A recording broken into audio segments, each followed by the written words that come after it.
নমস্কার দর্শক, এই মুহূর্তে বাংলার রাজনীতি নিয়ে আপনাদের সামনে আমি বিশ্বজিৎ পাল সংবাদ আবির্ভাবের একটি গুরুত্বপূর্ণ সংবাদ আপনাদের সামনে তুলে ধরব। যেটা সবথেকে বড় গুরুত্বপূর্ণ সেটা হচ্ছে ঋতব্রত বন্দ্যোপাধ্যায়, তৃণমূল কংগ্রেসের বহিষ্কৃত ঋতব্রত বন্দ্যোপাধ্যায় তিনি বিধানসভাতে দাবি করেছিলেন তার কাছে 58 জন বিধায়ক আছেন এবং সেই দাবি অনুযায়ী তিনি চিঠিও দিয়েছেন।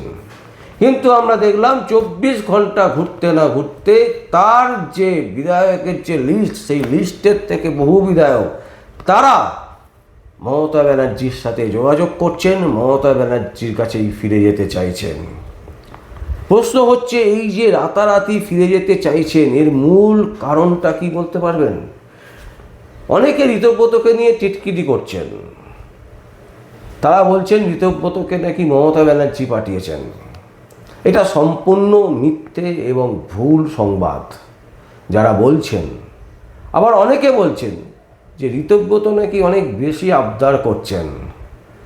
আবদারটা কি করেছেন না, প্রিয়াঙ্কা টিউটোরিয়ালের পদত্যাগ দাবি করেছেন তিনি। তার সাঙ্গপাঙ্গ নিয়ে শুভেন্দু অধিকারী মুখ্যমন্ত্রীর কাছে পৌঁছেছিলেন আজকে, এবং সেখানে তিনি বলেছেন যে প্রিয়াঙ্কা টিউটোরিয়ালকে বহিষ্কৃত করা হোক। তো দেখুন, কিছু যদি আমি দিই, কিছু আপনার থেকে আমি নেব না। আচ্ছা, বাংলার এমন কোনো ইউটিউব চ্যানেল আছে যাদের হয়ে সংবাদ করে তাদের থেকে কিছু নেয় না? বাংলার এরকম কোনো সংবাদ মাধ্যম আছে যাদের হয়ে সংবাদ পরিবেশন করে তাদের থেকে মালকড়ি নেয় না, পয়সা নেয় না, টাকা নেয় না, বিজ্ঞাপন নেয় না? এরকম বাংলার কোনো সংবাদ মাধ্যম আছে? দর্শক, আমরা মনে করি নেই। আমরা কি করি না করি, আমরা কি পাই না পাই সেটা আমরা খুব ভালো মতন জানি। কিন্তু বাংলাতে যারা একেবারে চাটার মতন, চটি চাটার মতন সংবাদ পরিবেশন করেন, কিভাবে পাল্টি খান, কখনো পাল্টি খেয়ে যান, কখনো এক রোখা নিউজ করতে থাকেন। তো সেই যে সেই সংবাদ যখন করেন তারা কিছু মাল না পান না, একদম কষ্ট বলছি, মাল করি পান না। তাই ঋতব্রত যখন 58 জন বিধায়ক নিয়ে চলে যাচ্ছেন, তাকে কেউ অনুপ্রেরণা দেয়নি, এটা কখনো হতে পারে? এবং সেই অনুপ্রেরণা বিজেপির কেউ দেয়নি, এটা তো হতেই পারে না। এটা একেবারে স্পষ্ট, বাচ্চা ছেলেও বুঝবে। কিন্তু বাংলার বহু ইউটিউবার আছে, তারা বুঝতে পারেন না, মাল পায় না। একদম বলছি পরিষ্কার, মাল পায়, টাকা পয়সা।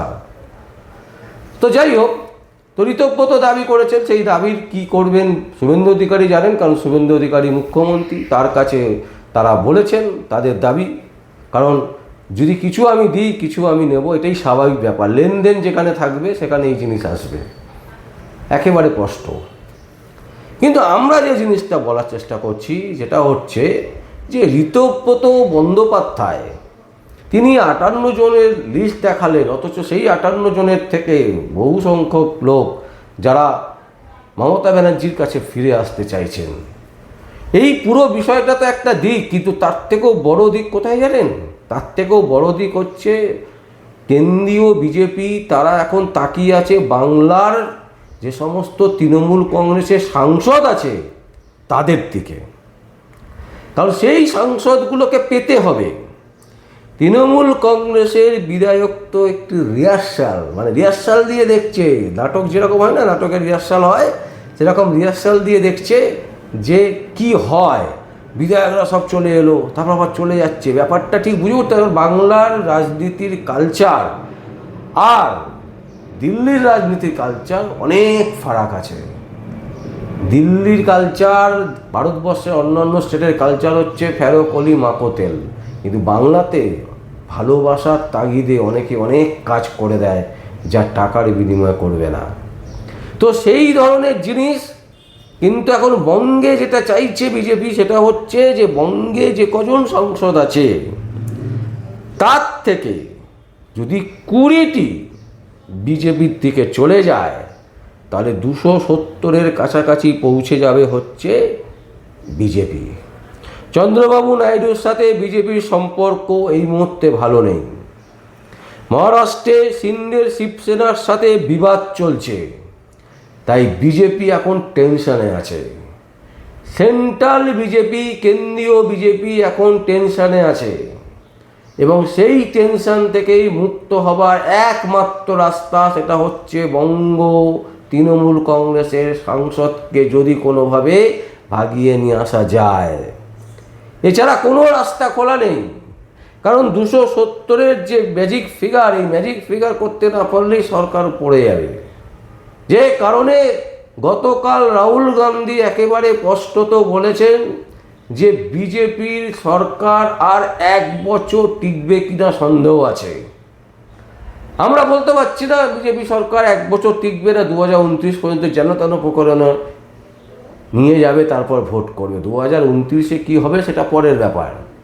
কিন্তু এই মুহূর্তে যেটা খুব গুরুত্বপূর্ণ বিষয় সেটা হচ্ছে যে বিজেপিকে মিনিমাম 20টি আসন দখল করে রাখতে হবে, না হলে যে কোনো সময় চন্দ্রবাবু নাইডু অথবা মহারাষ্ট্রের সিন্ডের শিবসেনা এরা কিন্তু বেরিয়ে যেতে পারে এনি টাইম। এরা বেরিয়ে গেলেই 270-এর ম্যাজিক ফিগার কিন্তু আটকে যাবে বিজেপির ক্ষেত্রে। সেক্ষেত্রে বিজেপির সম্ভব হবে না এই 270টি আসন সংসদে দেখানো, যার ফলে সরকার ভেঙে যাবে।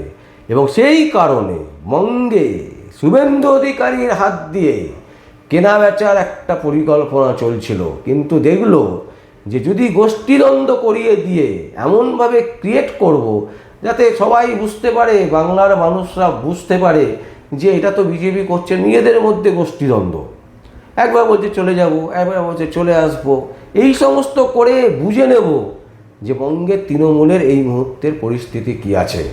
এবং তার থেকে যেভাবেই হোক 20খানা আসনকে ছিনিয়ে আনতে হবে বিজেপির দিকে, সে সিবিআই দিয়ে হোক, ইডি দিয়ে হোক, বুঝিয়ে হোক, বুলডোজার দিয়ে হোক, এনি হাউ সেই চেষ্টাই কিন্তু বিজেপি করছে।